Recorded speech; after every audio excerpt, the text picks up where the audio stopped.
بسم اللہ الرحمن الرحیم۔ آج ہم سورۃ المجادلہ کا مطالعہ کر رہے ہیں۔ المجادلہ کا معنی بحث و تکرار ہے۔ سورہ مجادلہ کی پہلی آیت میں ایک عورت حضرت خولہ بنت صوبلہ رضی اللہ تعالی عنہ کے نبی کریم صلی اللہ علیہ وآلہ وسلم کے ساتھ بحث و تکرار کا ذکر ہے، جس میں انہوں نے زہار کے معاملے میں نبی کریم صلی اللہ علیہ وآلہ وسلم سے وضاحت کرنے کا مطالبہ کیا۔ اسی مناسبت سے اس سورت کا نام سورہ مجادلہ ہے۔ یہ سورت 22 آیات اور 3 رکوعات پر مشتمل ہے۔ سورہ مجادلہ قرآن مجید کی 58ویں سورت ہے اور یہ قرآن پاک کے 28ویں پارے کے آغاز میں ہے۔ یہ سورت مدینہ منورہ میں سورہ احزاب کے بعد نازل ہوئی۔ حضرت خولہ کے شوہر نے ان سے زہار کر لیا تھا۔ حضرت عائشہ رضی اللہ تعالیٰ عنہ فرماتی ہیں، جب حضرت خولہ نے نبی کریم صلی اللہ علیہ وآلہ وسلم سے عرض کی تو اللہ تعالیٰ نے یہ آیات نازل فرمائیں، قد سمع اللہ قول التی تجادلک فی زوجہا وتشتکی الی اللہ، یعنی اللہ نے اس عورت کی بات سن لی جو آپ سے اپنے شوہر کے بارے میں تکرار کر رہی تھی اور اللہ سے فریاد کر رہی تھی۔ مرکزی موضوع سورہ مجادلہ میں احکام شریعت، آداب مجلس اور منافقین کے رویے کا بیان ہے۔ بنیادی مضامین سورہ مجادلہ کے آغاز میں اللہ تعالیٰ نے زہار سے متعلق تفصیلی احکام نازل فرمائے ہیں۔ زہار سے مراد اپنی بیوی کو ماں، بہن یا کسی محرم عورت جیسا کہہ کر جدا کرنا ہے۔ زمانہ جاہلیت میں یہ جدائی ہمیشہ کے لیے ہوتی تھی، یعنی زہار والی عورت نہ کسی سے شادی کر سکتی تھی اور نہ واپس اپنے شوہر کے ساتھ رہ سکتی تھی۔ اس صورت میں اللہ تعالیٰ نے وضاحت فرمائی ہے کہ مائیں وہی ہیں جنہوں نے تمہیں پیدا کیا ہے، تمہاری بیویاں تمہاری مائیں نہیں بن سکتیں۔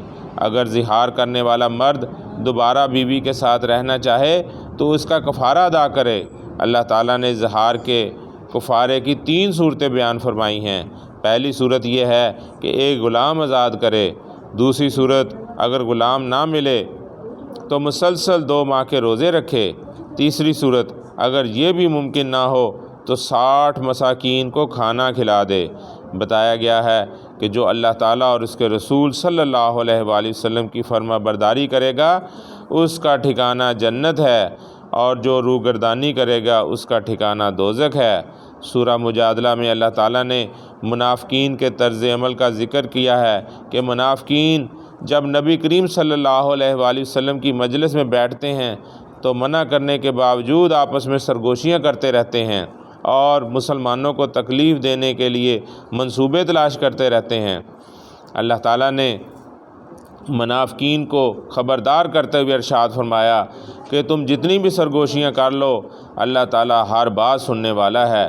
تقوی پرہیزگاری کے علاوہ نبی کریم صلی اللہ علیہ وآلہ وسلم کی موجودگی میں اہل ایمان کو سرگوشی کرنے سے منع فرمایا گیا ہے۔ منافقین دل ہی دل میں مسلمانوں کو برا کہتے، سلام کرنے کے لیے غلط الفاظ استعمال کرتے اور سرگوشیاں کرتے تھے کہ ہمارے اس عمل پر اللہ تعالیٰ ہمیں عذاب کیوں نہیں دے رہا۔ تو اللہ تعالیٰ نے فرمایا کہ ان کے لیے دوزخ کافی ہے، اس میں پھینکے جائیں گے اور یہ برا ٹھکانہ ہے۔ اللہ تعالیٰ نے بری سرگوشیوں کو شیطانی عمل قرار دیا ہے۔ سورہ مجادلہ میں اللہ تعالیٰ نے مجلس کے آداب بیان کیے ہیں، جہاں لوگ اکٹھے مل کر بیٹھے ہوں اور کھلا ہو کر بیٹھنے کا کہا جائے تو کھلا ہو کر بیٹھنا چاہیے، اور اگر کہا جائے کہ مجلس سے اٹھ جاؤ تو اٹھ جانا چاہیے۔ نبی کریم صلی اللہ علیہ وآلہ وسلم سے بات کرنے کے آداب سکھایا گیا ہے۔ نماز قائم کرنے، زکوٰۃ ادا کرنے اور اللہ تعالیٰ اور اس کے رسول صلی اللہ علیہ وآلہ وسلم کی اطاعت اور فرما برداری کا حکم دیا گیا ہے۔ سورہ مجادلہ میں اللہ تعالیٰ نے منافقین کے منافقانہ رویے کا ذکر کیا ہے کہ یہ لوگ آپ صلی اللہ علیہ وآلہ وسلم کے ساتھ بھی دوستی کا اظہار کرتے ہیں اور ان کے بھی دوست ہیں جن پر اللہ کا غضب ہوا ہے۔ جب آپ کے پاس ہوتے ہیں تو قسمیں کھا کر اپنی دوستی اور وفاداری کا یقین دلاتے ہیں، لیکن جب آپ کے دشمنوں کے پاس جاتے ہیں تو ان کے ہو جاتے ہیں۔